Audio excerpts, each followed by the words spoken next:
ایک طرف ایران میں جاسوسوں اور حکومت کے مخالفین کے خلاف کارروائیاں ہو رہی ہیں، اور یہ خبریں تو سامنے آتی رہتی ہیں کہ ایران میں اسرائیلی جاسوسوں کو گرفتار کیا جا رہا ہے، مگر اب دوسری طرف اسرائیل میں ایران کے لیے جاسوسی کے الزام میں اسرائیلی ایئر فورس کے 2 اہلکاروں کی گرفتاری ہوئی ہے، اور اب ان پر فرد جرم بھی عائد کر دی گئی ہے۔ فرد جرم کی تفصیلات ٹائمز آف اسرائیل اور یروشلم پوسٹ کی رپورٹ کے مطابق یہ دونوں اہلکار اسرائیلی ایئر فورس میں بطور ٹیکنیشین کام کر رہے تھے اور اسرائیل کے ٹیل ناف ایئر بیس میں F-15 طیاروں کی دیکھ بھال کرتے تھے۔ ان دونوں اہلکاروں پر الزام ہے کہ انہوں نے ایران کو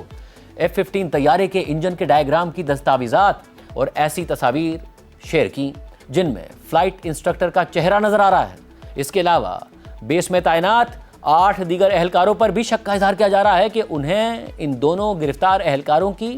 سرگرمیوں کا علم تھا، مگر پھر بھی انہوں نے حکام کو رپورٹ نہیں کیا۔ اسرائیلی آرمی کے ریڈیو نے بتایا ہے کہ تقریباً 1 سال پہلے ان دونوں گرفتار اہلکاروں کا ایرانی ہینڈلرز سے رابطہ شروع ہوا تو ایرانی ہینڈلرز نے ایک اہلکار سے پوچھا کہ آپ کو ماہانہ کتنی تنخواہ چاہیے، تو اسرائیلی اہلکار نے جواب دیا کہ $1300۔ فرد جرم کے مطابق دونوں اہلکاروں نے کئی ماہ اپنے ایرانی ہینڈلرز سے رابطہ جاری رکھا اور ان کی ہدایت پر مختلف کام انجام دیے اور اس کے بدلے پیسے لیے۔ ایک اہلکار نے ایرانی ہینڈلر کو اپنی فوجی تربیت سے متعلق مواد بھیجا جو فائٹر طیاروں سے متعلق تھا، ساتھ ہی ایک ملٹری بیس کے اندر کی فیسلٹیز اور علاقے کی دستاویزات بھی فراہم کی۔ ایرانی ہینڈلر ٹیکنیشین کی تربیت سے متعلق دستاویزات سے مطمئن نہیں تھا۔ اس کے بعد اسرائیلی اہلکار نے ہینڈلر کو فوجی اڈے کے کنٹرول ٹاور کی تصاویر بھیج دی جن کے پس منظر میں رن ویز اور ڈرونز نظر آ رہے تھے رپورٹ کے مطابق، مگر پھر ان تصاویر کا اسرائیلی اہلکار کو ایرانی ہینڈلر سے معاوضہ نہیں ملا۔ اسی طرح ایک اہلکار نے یہ ثابت کرنے کے لیے کہ وہ اسرائیلی ایئر بیس میں کام کرتا ہے، اس نے اپنے ایرانی ہینڈلر کو فائٹر جیٹ کی تصویر بھیج دی، مگر اس اسرائیلی اہلکار کو بھی اس کام کا معاوضہ نہیں ملا۔ اسرائیلی آرمی ریڈیو کے مطابق ایرانی ہینڈلر نے ایک اسرائیلی اہلکار سے کہا کہ وہ اسرائیلی air chief major general tumour بار کو قتل کر دے۔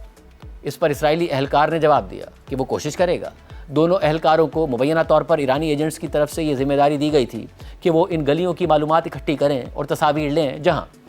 اسرائیلی وزیر اعظم نیتن یاہو، سابق وزیر اعظم نیفتلی بینٹ، اسرائیل کی قومی سلامتی کے وزیر بن گویر، سابق chief of staff lieutenant general Herzi Halevi اور وزیر خزانہ بیزلیل سموٹرچ رہتے ہیں۔ رپورٹ کے مطابق ان اسرائیلی اہلکاروں سے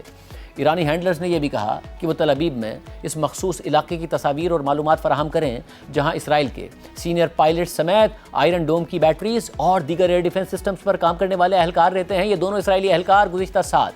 جون کی جنگ سے پہلے بھی ایرانی ہینڈلر سے رابطے میں تھے۔ رپورٹ کے مطابق ایک موقع پر ایرانی ہینڈلر نے اسرائیلی اہلکار سے کہا کہ وہ ایک شوٹنگ اٹیک کرے، مگر اسرائیلی اہلکار نے یہ کام کرنے سے انکار کر دیا تو ایرانی ہینڈلر نے اس سے رابطہ ہی منقطع کر دیا، مگر اس کے باوجود بھی اسرائیلی اہلکار ایرانی ہینڈلر سے رابطہ کرنے کی کوششیں کرتا رہا اور اسے کئی پیغامات بھیجے جن کا کوئی جواب نہیں ملا۔ رپورٹ کے مطابق اسرائیلی اہلکار نے دوسرے ایرانی ہینڈلر سے بھی رابطہ کرنے کی کوشش کی، مگر وہ کامیاب نہیں ہو سکا۔ ناظرین، اس جنگ میں ایران نے امریکی ایئر فورس کا ایک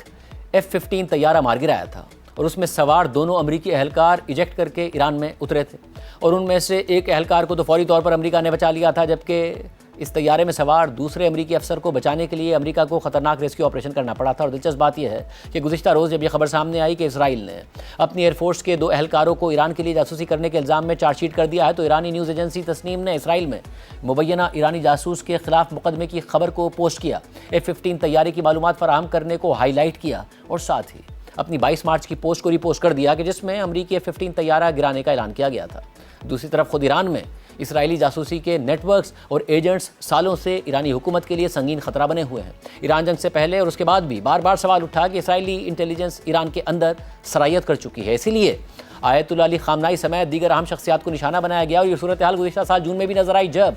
پریسیشن اسٹرائکس میں ایران کے جرنیلوں اور سائنسدانوں کو نشانہ بنایا گیا، یہاں تک کہ اس سے پہلے حماس کے سربراہ اسماعیل ہنیہ کو ایران میں اس وقت نشانہ بنایا گیا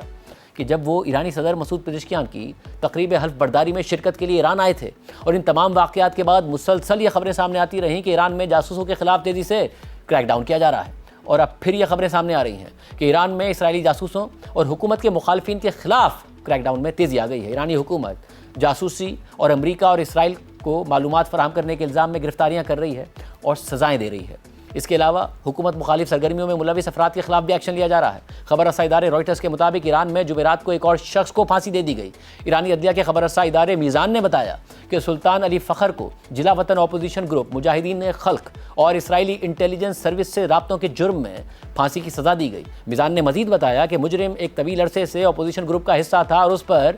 اسرائیلی انٹیلیجنس کے ساتھ تعاون کا الزام ثابت ہوا ہے۔ اسی طرح بدھ کو رائٹرز نے میزان کا حوالہ دے کر رپورٹ کیا تھا کہ ایران میں جنوری میں ہونے والے احتجاج کے دوران مسجد جلانے کے جرم میں ایک شخص کو پھانسی دے دی گئی۔ امیر علی میر جعفری نامی یہ شخص ریاست مخالف سرگرمیوں کو لیڈ کرنے کا بھی مرتکب قرار پایا ہے۔ اس کے علاوہ اسرائیل کے لیے جاسوسی اور حساس معلومات کی فراہمی کے جرم میں ایران نے بدھ کو ایک اور شخص کو بھی پھانسی دے دی۔ مہدی فرید نامی یہ شخص ایک حساس ادارے کے سول ڈیفنس یونٹ میں عہدیدار تھا اور اس نے معلومات جمع کرنے اور اسے اسرائیلی خفیہ ایجنسی موساد تک پہنچانے کے لیے اپنی رسائی اور اختیارات کا استعمال کیا تھا۔ اس کے علاوہ فرانس 24 کی خبر کے مطابق ایران میں 19 مارچ سے اب تک حکومت مخالف گروپ کے 8 افراد کو بھی پھانسیاں دی جا چکی ہیں۔ اس سے پہلے الجزیرہ نے رپورٹ کیا تھا کہ پابندیوں کے باوجود اسٹار لنک کی ٹیکنالوجی امپورٹ کرنے کے الزام میں ایران نے 2 غیر ملکیوں سمیت 4 افراد کو گرفتار کر لیا ہے۔ اور اسی طرح 19 اپریل کو یہ خبر سامنے آئی تھی کہ ایران کی انٹیلیجنس ایجنسی نے بتایا ہے کہ انہوں نے ایران کے کرمان شہر میں امریکہ اور اسرائیل کے جاسوسی اور سبوتاژ نیٹ ورکس کو ختم کر دیا ہے اور درجنوں افراد کو گرفتار کر لیا ہے، جبکہ ناروے میں قائم ایرانی ہیومن رائٹس